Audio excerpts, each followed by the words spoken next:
A tea Christmas dinner. My husband's family gave gifts to everyone except me. His mother smiled and said, "Oh dear, we forgot you existed." My husband laughed along with them. I smiled back and said, "It's okay. I didn't forget me." Their smiles faded fast when they opened my gift and realized what it really meant. I knew I was the outsider from the very first time I stepped into my husband's house. No one said it out loud, but the way they looked at me was enough to crush my chest. There was something cold, something toxic like smoke, that seeped into every meal, every conversation I was never fully a part of. For the past 6 years, I'd lived with a family that never truly wanted me there. And the scariest part? My husband? The one who was supposed to be my rock was the most indifferent of them all. If you think being hated by your in-laws is the worst thing, wait until I tell you about that last Christmas. The one where everything literally exploded. My name is Everly. I'm 34, and I live in the suburbs of Boston. I work as an accountant for a small tech company. Not rich, but enough to live comfortably. I met Oliver when we were both in grad school in Massachusetts, and we got married after 2 years of dating. Back then, I thought I had found the love of my life. A warm, funny man who always said he'd protect me from the world if he had to. What I didn't realize was that the world would start right in the house he grew up in. Oliver's family is very traditional in the way they proudly describe as American values. His mother, Helen, a woman in her 60s with perfectly styled blonde hair and piercing eyes, never liked me. I knew it from the first handshake, when she squeezed my hand so hard it hurt and gave a half smile like she was inspecting a defective product. Oliver's 2 sisters, Candace and Julia, weren't any better. The 3 of them were like a block of ice, united in keeping me on the outside. At first I thought they just needed time. I tried starting conversations, brought nice wine to every gathering, even learned to make Helen's exact recipe for pumpkin pie to impress her. But every effort was like throwing stones into a dry well. They didn't care. They didn't want someone like me, and the more I tried, the more they backed away. Polite, distant, and absolutely closed off to me. Ellen was great at pretending to be friendly in front of others, but behind closed doors she treated me like a housekeeper, not a daughter-in-law. She'd make me wash dishes while she and her daughters sat sipping wine, reminiscing about European trips I'd never heard of. They'd talk about family memories, inside jokes only they understood, and laugh until they cried while I sat alone at the far end of the table, forcing a smile like I wasn't hurt. At first I used to tell Oliver. He'd just shrug and say, "You're overthinking it, Everly. They just need time." Said, "I don't fit into this family. What am I supposed to do?" "Don't let it get to you. My mom's just a little strict, but she's a good person." I heard those same lines for the first 3 years. By the 4th year, I stopped talking. They never added me to the family group chat. They planned ski trips to Vermont, birthday parties for Oliver's dad, whom I've never met because he passed away long ago, or lunch dates downtown without ever telling me. I only found out through pictures tagged with Oliver's name on Facebook with captions like "Family is everything." Last Christmas they did a private gift exchange at Helen's house the day before the official celebration. I only found out because I came home early from work that day and saw Candace's and Julia's cars parked outside Helen's place. When I walked in, they were gathered around the Christmas tree unwrapping presents and fell silent when they saw me. Candace gave a weak smile. "Oh, you're home early. We were going to call you later." Helen took a sip of wine, eyes fixed on the TV. The few small gifts, nothing big. Nothing big. And there I was in my wrinkled work clothes, watching the 3 of them giggle together, holding Sephora bags, bottles of Italian wine, and cashmere scarves. Oliver was on his phone, not even looking up. But that wasn't the breaking point. The real breaking point came this Christmas when they gave gifts to everyone in the family except me. I didn't know what I expected when I walked into Helen's mansion that afternoon, but it definitely wasn't that kind of blatant humiliation. The house smelled of cinnamon and baked butter, the scent of warm memories I'd never been part of. The living room sparkled with fairy lights, the Christmas tree stood taller than anyone and was decorated perfectly, and everything looked like it came straight out of Better Homes and Gardens. Candace was laughing loudly at one of Julia's not-so-funny stories, while Helen stood in the open-concept kitchen, still wearing her cooking gloves but already reapplying her wine-colored lipstick. Oliver was pouring white wine for his mom, looking annoyingly carefree. He didn't even notice I was standing behind him for almost a full minute. Completely ignored. When dinner started, everyone gathered around a long table covered with a white lace cloth, glassware, scented candles, and a turkey Helen dramatically placed in the center like some sacred offering. I sat at the far end, across from Candace and Julia, while Helen sat at the head of the table like a queen ruling her Connecticut palace. Dinner went exactly as I expected all about them. Candace bragged about her trip to Napa Valley with her new boyfriend. Julia talked about the art exhibit she was invited to. Helen kept praising her daughters, throwing in the occasional jab about women who don't know how to make proper pumpkin pie. A not-so-subtle dig aimed directly at me. I said nothing, just smiled and took small sips of wine to keep myself composed. I thought maybe if I stayed quiet this time they'd go easier on me. I was wrong. As dessert was being served, Helen clapped her hands 3 times like she was about to announce something grand. "Before we eat the pie, I have a little surprise." She smiled brightly, eyes scanning the table. I immediately felt uneasy. Helen pulled out a large gift bag from under her chair and began handing them out one by one. The dark red bag had each person's name printed on a label. Candace received a leather handbag from a brand I knew for sure cost no less than $500. Julia got an all-inclusive 2-day spa voucher at a luxury resort. Oliver was given a bottle of rare whiskey he had mentioned during dinner 3 months ago. I sat still, gripping my wine glass, trying to swallow the icy feeling in my stomach. In the end, there were no bags left. My name wasn't on any of them. Helen turned to me with a fake look of surprise. "Oh dear, Everly. Looks like I forgot about you." She laughed. Candace laughed. Julia giggled. Oliver, my husband, laughed too. The kind of laugh that didn't even try to hide it. I froze. For a brief moment, I felt like I was sitting naked in a crowded room, with no one bothering to hide their contempt anymore. "It's okay," I said, my voice strangely calm. I gently set my glass down, looking straight into Helen's eyes. "Good thing I didn't forget about you." The room went dead silent. Like my voice had just interrupted a perfect symphony. Helen raised an eyebrow. "Oh? What do you mean by that?" I just smiled. "You'll see." Candace frowned. Julia glanced at Helen. Oliver stopped laughing. The air turned cold for a few seconds, like a breeze had just swept through. I said nothing more. I just sat there, slowly slicing into my pumpkin pie, savoring every confused stare thrown my way. For the first time in 6 years, I didn't feel small. For the first time, I saw fear in their eyes, even if they didn't yet understand why. And that was only the beginning. I pulled a small box from my handbag wrapped in shiny silver paper and tied with a red ribbon, like something straight out of a luxury gift shop. I handed it to Helen with both hands, slowly, making sure everyone at the table could see. "For you," I said, my eyes never leaving her proud face that was starting to darken. Candace and Julia looked at each other, then back at their mother. Oliver blinked rapidly, as if he couldn't believe that Everly, the quiet, gentle wife who always endured, had just hit back like this. Helen looked at the box as if it held a venomous snake. Her hand trembled slightly, though she tried to maintain her usual condescending attitude. "Oh, you didn't have to do that. I thought you knew I never expect anything from you." "I know," I replied softly. "This gift is very special." Curiosity started creeping around the room. Candace raised an eyebrow. Julia sat up straight. Oliver tilted his head toward me, no longer smirking. Helen untied the ribbon, cautiously unwrapped the paper. When she pulled out the thick stack of papers inside, I saw her hand begin to tremble for real. "No more pretending. What is this?" Her voice was hoarse. "Financial reports from your event planning company. And a few amended tax returns from the past 7 years. I poured myself another glass of wine, neither fast nor slow. "Did you know you underreported at least $240,000 in revenue over the last 3 years? And that's not even counting the personal expenses from the company account." The silence crashed down like a sudden storm. The atmosphere changed.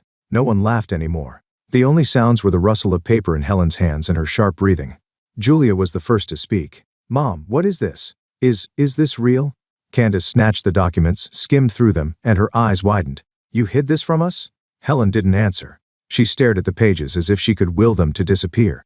Her lips were pressed so tightly they'd gone pale. Her other hand clenched the armrest until her knuckles turned white. I took a sip of wine. "I just wanted to make sure you don't forget to report to the IRS like you forgot me at this dinner." Oliver spoke up, his voice low and sharp. "Everly, are you insane? You? You are spying on my mom?" I turned to him, lips curling. "No, I investigated. There's a big difference. And I did it because I have eyes. I see things that someone as blind as you can't." Helen slammed her hand on the table and stood up abruptly. "You have no idea what you've just done, Everly." "Oh, I know exactly what I've done." I remained seated, eyes fixed on her. "And I also know you've evaded taxes, hidden assets, and falsified financial statements, but you did something worse than that." Candace growled. "What could be worse?" I looked up straight at her. "You lied to your own children, hid money while pretending you couldn't help Candace fix her house, and turned Julia away when she was unemployed." Julia turned to Helen, eyes brimming with tears. "You told me you didn't have a cent. You said you had to save for retirement." Candace's face turned red and she slammed her hand on the table.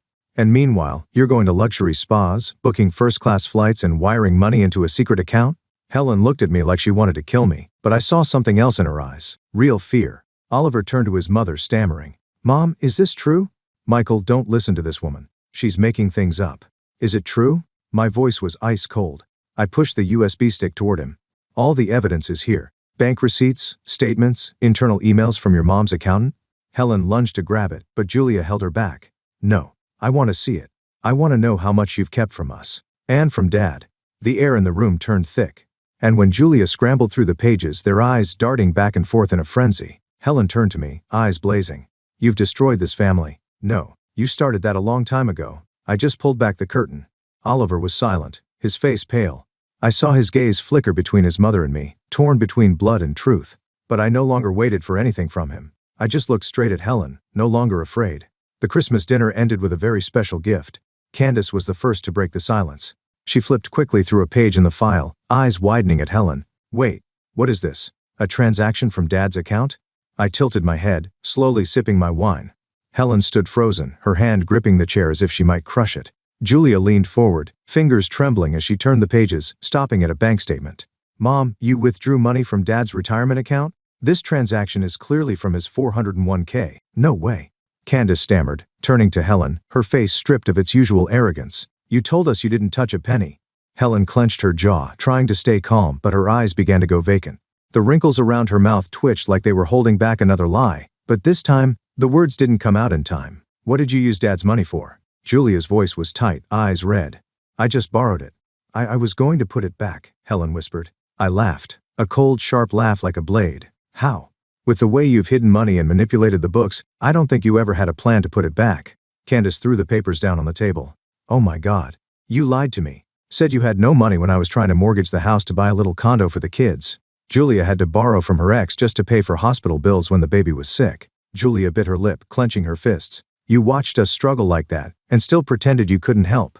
Meanwhile, you were moving money out of the account of the man who lived with you for over 35 years? Helen turned away, but there was nowhere left to hide. Her eyes met mine. I said nothing. Just sat there quietly, like a mirror reflecting the truth. The dining room door suddenly opened. Richard, Helen's husband, walked in wearing a gray sweater, still holding a half-finished cup of tea. He stopped when he sensed the tension, thick as a snapped wire. What's going on? Candace turned sharply. Dad, you need to see this. She picked up the file, her hands shaking as she handed it to him. Richard took it slowly. He began to read, his brow furrowing deeper with each line, his face flushing red. Helen, is this real? Helen stepped forward, grabbing his hand. I did it for the family. I had to keep the company, keep up appearances. I was going to tell you once things were better. Richard stepped back as if someone had splashed cold water in his face. You took money from my retirement account without saying a word? I had never seen Richard so angry. His eyes were bloodshot, his voice trembling, but full of barely contained rage.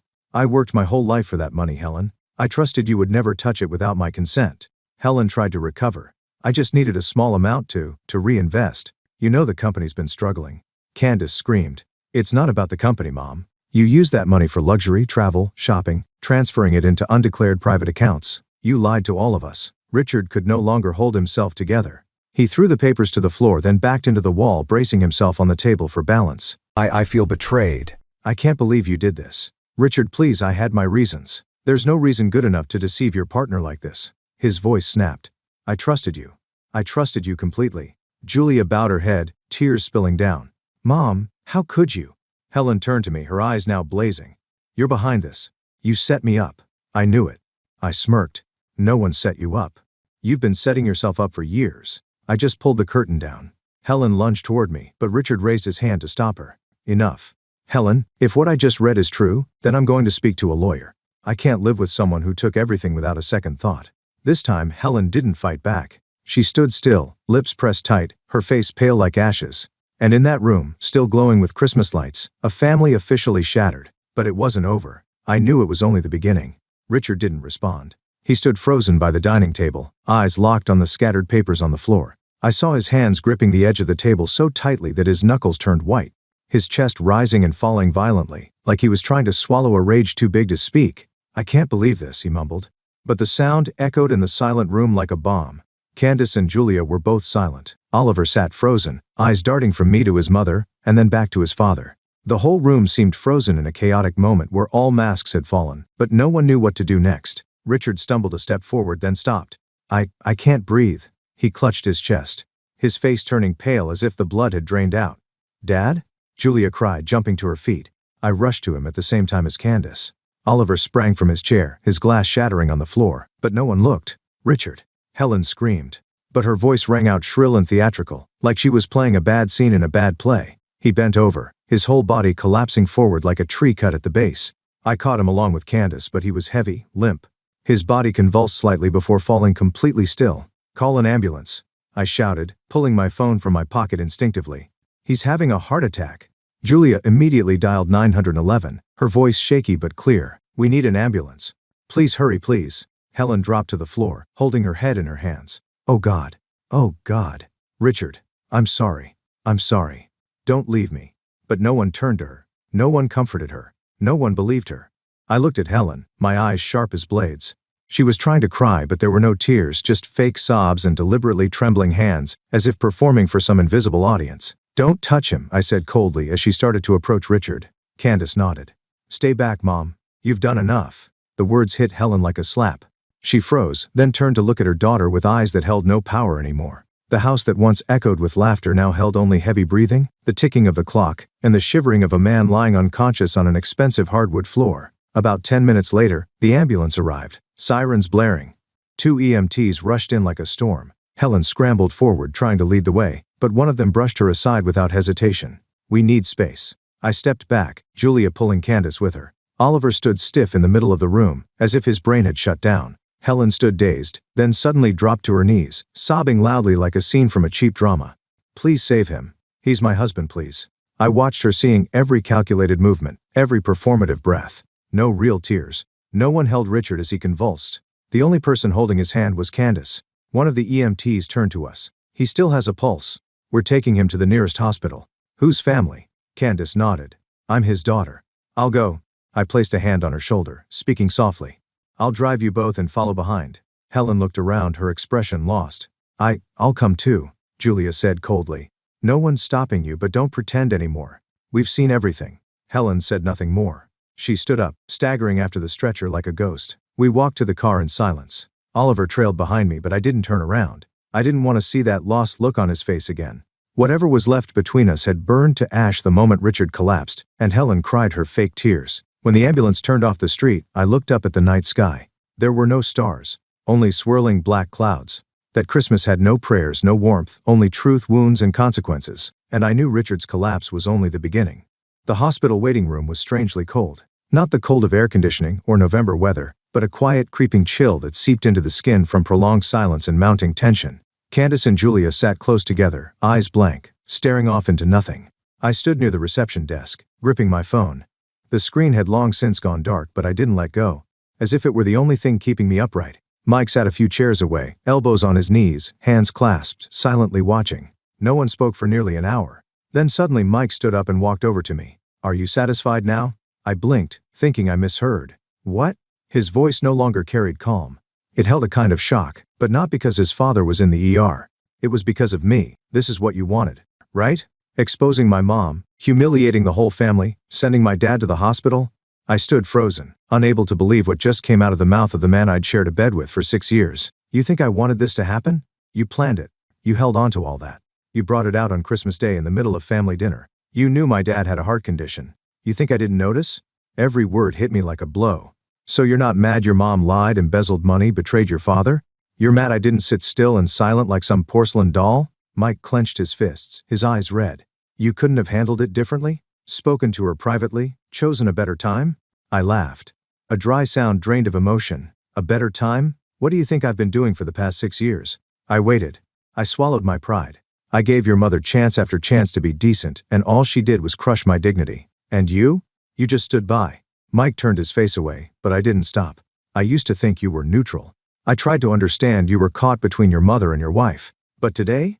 When you saw clearly that your mother stole money, emptied your father's retirement, lied to your sisters, and you're still standing here blaming me? So tell me, Mike, whose side are you on? He looked back at me, his eyes heavy. I just wanted to keep this family together. I stepped back like he had just slapped me. This family was never together, Mike. Can't you see? Your mother is a manipulator. She never wanted me here. Never. And you? You chose her. Over and over again. You chose silence. Candace stood up, her voice cold. Mike, don't. Mom was wrong. We all saw it. Julia added. Everly didn't break anything. She just brought the truth to light. Mom's the one who put Dad in this position. Mike said nothing. He just looked at me, his eyes shattered.